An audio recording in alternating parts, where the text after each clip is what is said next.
Friday, June 11. Welcome to CGN News. Two persons have been charged in Cayman for allegedly enslaving and abusing a 12-year-old boy from Jamaica. Cayman News Service reported that Lurleen Smith, 59, and her son Anthony Jackson, 42, have also been charged with stealing a child.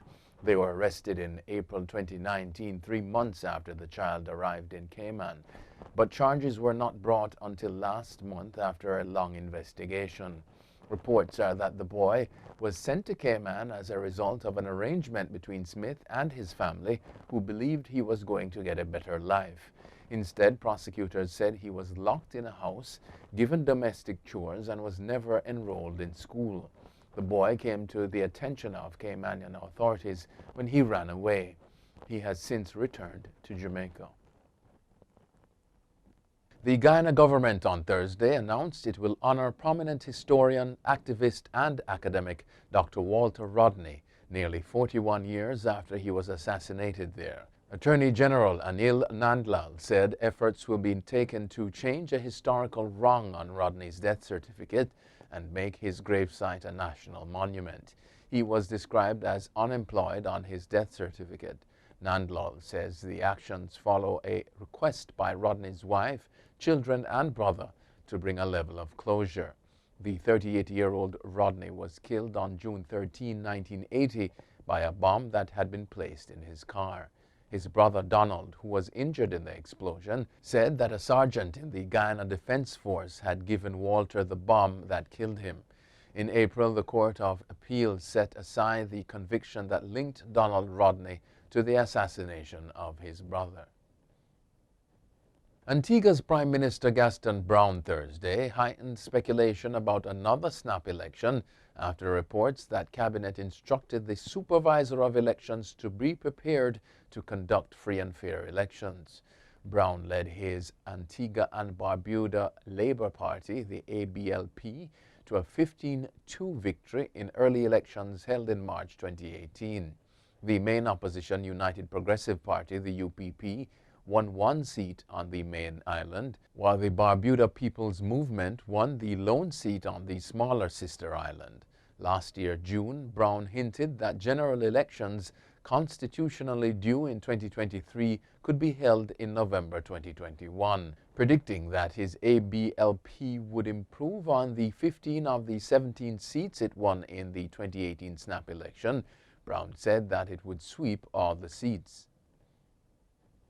The Grenada government has received a $8.95 million loan from the Inter-American Development Bank. It will be used as a stimulus package for persons marginalized by the impact of the pandemic. Prime Minister Dr. Keith Mitchell told reporters that the funds will be dispersed through the Barbados-based Caribbean Development Bank. Mitchell said his administration had been trying to secure additional stimulus as it did at the start of the pandemic. Disbursements are expected to begin in August, and persons will be offered both grants and loans.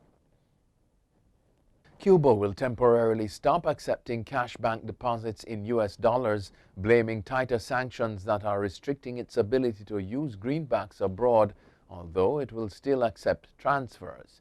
The move came shortly before the government was due to present its annual resolution to end crippling decades-old U.S. trade embargo on the country at the United Nations General Assembly.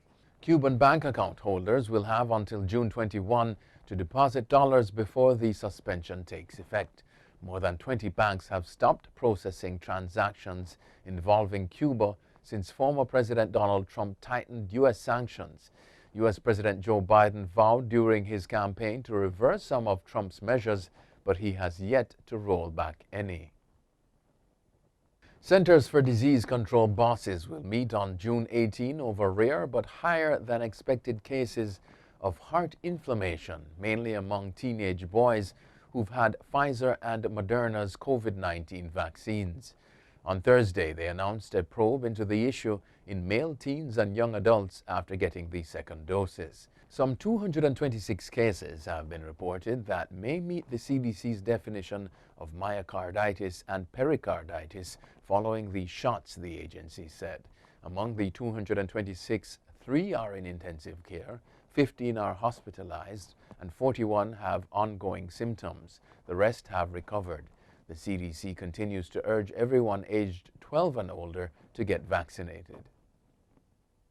A U.S. congresswoman has hit back after a rebuke from Democratic colleagues over her remarks seeming to liken the U.S. and Israel to Hamas and the Taliban.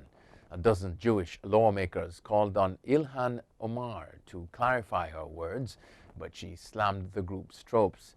On Monday, Omar tweeted that, quote, "We have seen unthinkable atrocities committed by the U.S., Hamas, Israel, Afghanistan, and the Taliban," end quote. The row comes weeks after hostilities in the Middle East ended in ceasefire and amid rising reports of anti-Semitic attacks against American Jews. Outgoing chief of Israel's Mossad intelligence service has offered the closest acknowledgement yet his country was behind recent attacks targeting Iran's nuclear program and a military scientist. Yossi Cohen spoke to Israel's Channel 12 investigative program.